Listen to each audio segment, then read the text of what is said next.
নমস্কার বন্ধুরা, আপনারা কেমন আছেন? আশা করি ভালোই আছেন। এই কদিন কোনো রান্নার ভিডিও শেয়ার করতে পারিনি, তাই আজকে আমি আপনাদের সঙ্গে শেয়ার করব কলা পাতায় চিকেন বিরিয়ানি। একদম অল্প উপকরণে খুবই অল্প সময়ের মধ্যে ঝটপট বানানো যায় আর খেতেও দুর্দান্ত লাগে। তা বানানোর জন্য প্রথমে এখানে আমি চিকেনটা খুব ভালো করে ধুয়ে নিয়েছি। আর এখানে আছে 500 গ্রামের চিকেন। এবার এর মধ্যে কিছু মশলা অ্যাড করব। হলুদ গুঁড়ো, গোলমরিচের পাউডার, জিরে গুঁড়ো, ধনিয়া গুঁড়ো, লঙ্কার গুঁড়ো, বিরিয়ানি মশলা, টক দই দিয়ে খুব ভালো করে এটাকে ম্যারিনেট করে নেব। হাতে সময় থাকলে বেশ 1 ঘন্টা করে রাখতে পারেন ম্যারিনেট করে। আমার হাতে যেহেতু সময় কম, তাই আমি এটা 8 ঘন্টা রাখবো। তো এইভাবে করে ম্যারিনেট করে আমি 8 ঘন্টা রেখে দেবো। এবার কড়াইয়ের মধ্যে বেশ কিছুটা সর্ষের তেল দেবো। তেলের মধ্যে সামান্য একটু হলুদ গুঁড়ো দেবো আর সামান্য দেবো লবণ দিয়ে খুব ভালো করে একটু মিশিয়ে নেব। এবার আলুগুলো এখানে দিয়ে দেব। আলুগুলোকে আগে থেকে একটু ভাবিয়ে নিয়েছিলাম। একটু ভাবিয়ে নিয়ে করলে আলুটা খুব তাড়াতাড়ি সিদ্ধ হয়ে যায়, যেহেতু সাইজটা বড় করে কেটেছি। এবার নাড়াচাড়া করে এটাকে হালকা লাল করে ভেজে নেব। আলুগুলো হালকা লাল করে ভাজা হয়ে গেছে। এবার সব আলুগুলোকে তুলে নেব।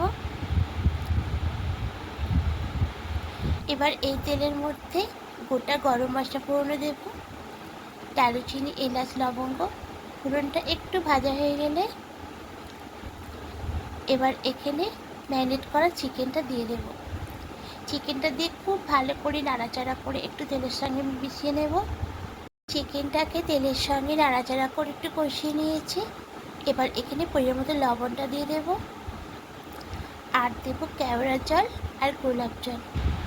এবার সব কিছু দিয়ে নাড়াচাড়া করে মিনিট 10 কষিয়ে নেব। চিকেনটা খুব ভালো করে কষিয়ে নিয়েছি। এবার ভেজে রাখা আলুগুলো দিয়ে দেব। আলুগুলো দিয়ে চিকেনের সঙ্গে একটু নাড়াচাড়া করে মিশিয়ে নেব। এবার যে পাত্রের মধ্যে চিকেনটা ম্যারিনেট করে রেখেছিলাম তার মধ্যে সামান্য একটু জল দিয়ে জলটা দিয়ে দেবো। জলটা দিয়েও আরও ভালো করে কষিয়ে নেব। তারপরে এখানে কিছুটা জল অ্যাড করব। এখানে সামান্য একটু জল দিয়ে দিয়েছি, তো জল দেওয়ার ভিডিওটা স্কিপ হয়ে গেছে, দেখাতে পারলাম না। এবার নাড়াচাড়া করে ঢাকা দিয়ে কিছুক্ষণ হতে দেব। কিছুক্ষণ বাদে ফিরে এসে ঢাকাটা খুলে নিয়েছি। চিকেন আলু একদম সেদ্ধ হয়ে গেছে।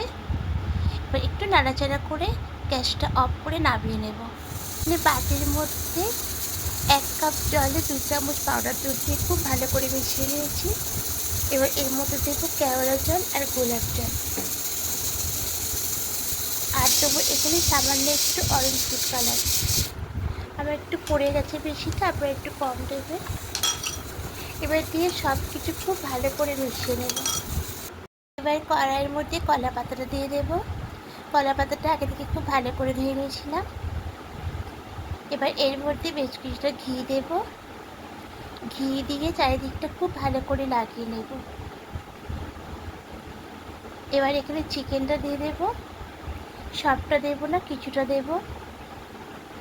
তার সাথে আলুও দেব। দিয়ে এবার এখানে রাইসটা দিয়ে দেব। রাইসটা দিয়ে খুব ভালো করে চারিদিকটা সমান করে নেব। এবার উপর দিয়ে বেরেস্তা দিয়ে দেব।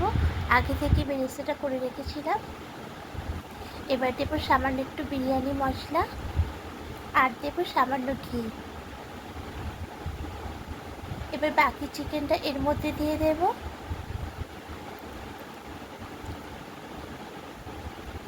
দিয়ে এবার রাইসটাও দিয়ে দেব।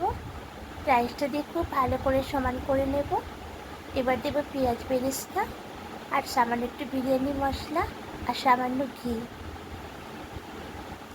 এবার যে বাটির মধ্যে দুধের মধ্যে কেওড়া জল, গোলাপ জল মিশিয়ে রেখেছিলাম, এবার ওটা এর মধ্যে দিয়ে দেব।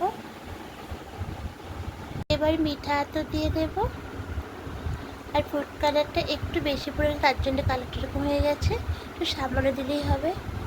এবার উপর দিয়ে থালা চাপা দিয়ে এটা কাপড়ের টুকরো এভাবে দিয়ে দেব। আগে থেকে তাওয়াটা হাই হিটে খুব ভালো করে গরম করে নিয়েছি। এবার কড়াইটা বসিয়ে দিয়ে আঁচটা কমিয়ে 20 মিনিট রেখে দেব। 20 মিনিট রাখার পরে অফ করে দিয়েছি। এবার পরিবেশন করে নেব। ঢাকাটা খুলতেই সুন্দর একটা গন্ধ বেরিয়েছে। একদম ঝরঝরে খুব সুন্দর হয়েছে। কলা পাতার ফ্লেভারটা তো একটা অন্যরকম আলাদা, আর খেতেও দারুণ লাগে। আর আমি আজকে কলা পাতার মধ্যে পরিবেশন করব। তো বন্ধুরা, যদি রেসিপিটি ভালো লেগে থাকে একটা লাইক করে দেবেন, কমেন্টে অবশ্যই জানাবেন। আর যারা নতুন বন্ধু দেখছেন এখনও পর্যন্ত সাবস্ক্রাইব করেননি, তাদের কাছে অনুরোধ রইল সাবস্ক্রাইব করে পাশে থাকার জন্য। আমিও আপনাদের পাশে থাকবো। আবার কোনো রেসিপি নিয়ে চলে আসবো। আপনারা ভালো থাকবেন। আজকের মতো টাটা।